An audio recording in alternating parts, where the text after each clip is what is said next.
ధనుర్మాసం హిందూ సాంప్రదాయంలో అత్యంత పవిత్రమైన కాలంగా భావించబడుతుంది.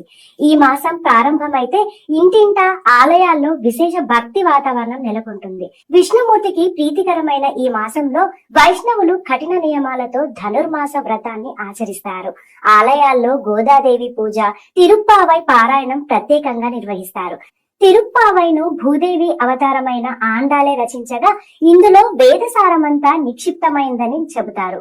తిరుమలలో ఈ మాసంలో సుప్రభాతం బదులు తిరుప్పావై గానమే వినిపిస్తుంది. సహస్రనామార్చనతో తులసి దళాల స్థానంలో బిల్వపత్రాలు ఉపయోగించడం ప్రత్యేకత.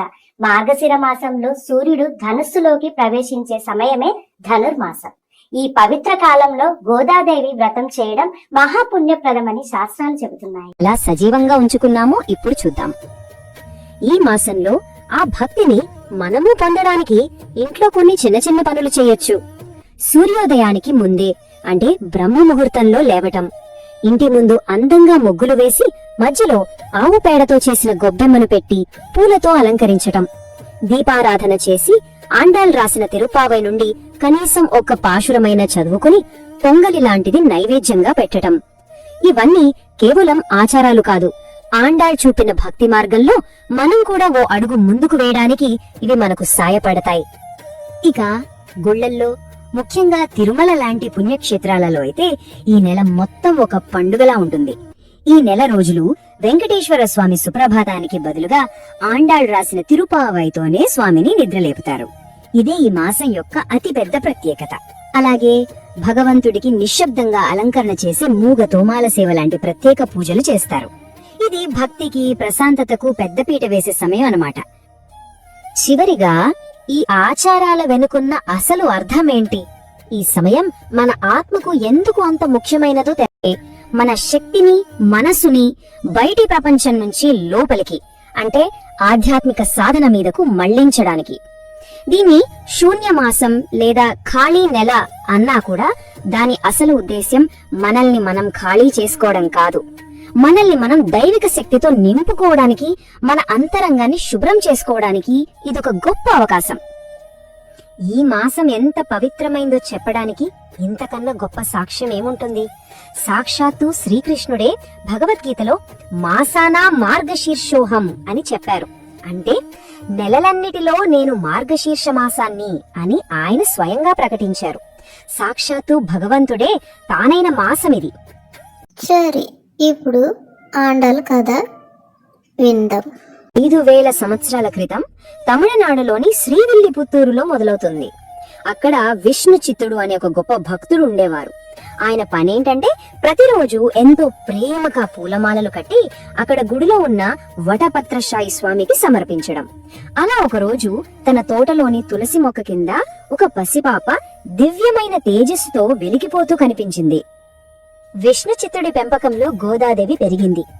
అంటే ప్రతి శ్వాసలోనూ భక్తిని పీల్చుకుందన్నమాట.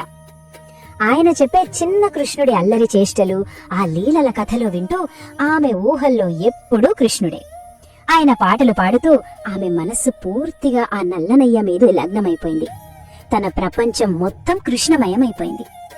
చూడండి, ఆమె కోరిక చాలా సింపుల్ కానీ చాలా లోతైనది. అదేంటంటే ఆ రంగనాథ స్వామిని పెళ్లి చేసుకోవాలి. అది కేవలం ఒక కోరిక కాదు, తన ఉనికినే ఆ స్వామిలో కలిపేయాలన్న ఒక బలమైన సంకల్పం.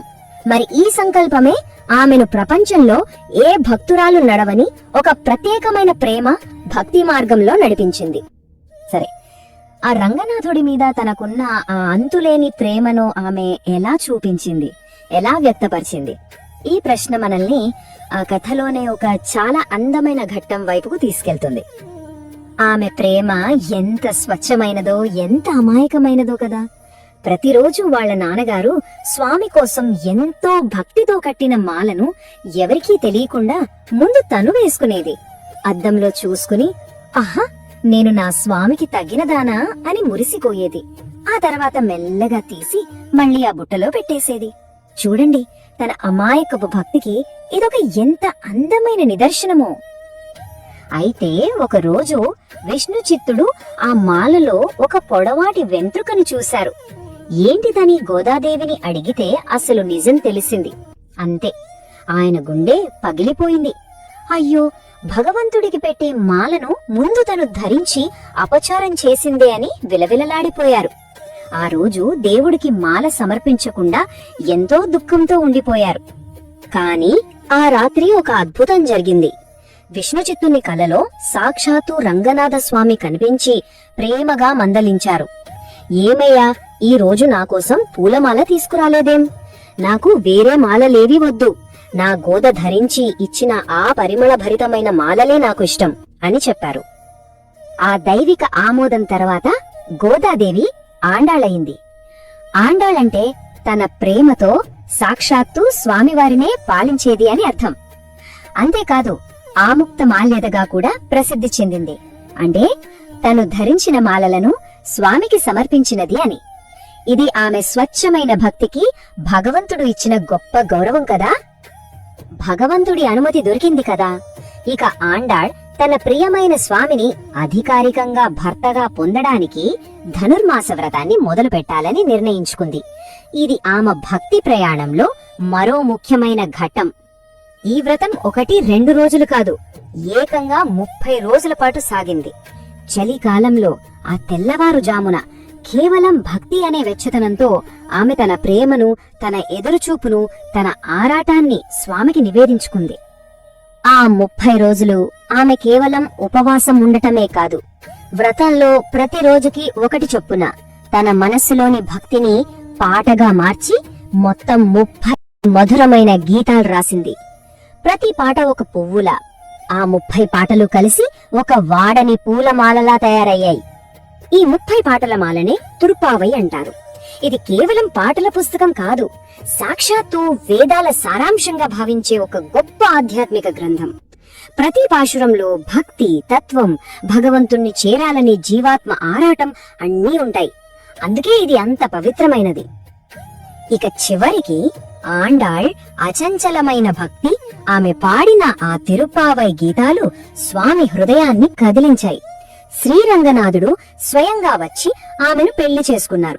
గర్భగుడిలోకి తీసుకువెళ్లి తనలో ఐక్యం చేసేసుకున్నారు. ఇది భక్తి సాధించిన అంతిమ విజయం, జీవాత్మ పరమాత్మలో కలిసిపోవడం. ఆండాళ్ కథ మనందరికీ స్ఫూర్తి.